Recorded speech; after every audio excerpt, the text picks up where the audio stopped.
Kaya na, pasok na. Buti ang bilis mong tumakbo. Hindi siya naabot. Dito na, dali. Nagkapubya tuloy si Orange Boy. Si puti nga diyan nagtago sa ano Diyan nagtago sa banga. Alin na. Pasok na.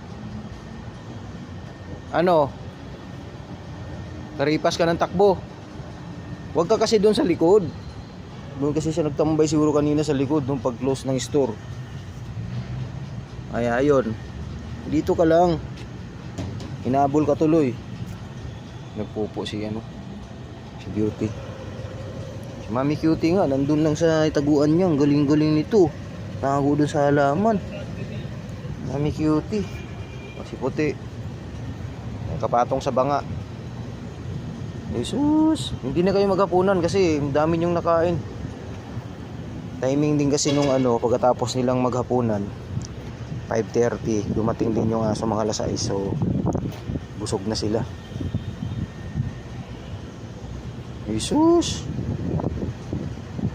bundat-bundat ikaw Puti Tabunan mo yan Beauty. Pupo si Beauty. Tabunan mo yung mo dyan, pupo mo dyan.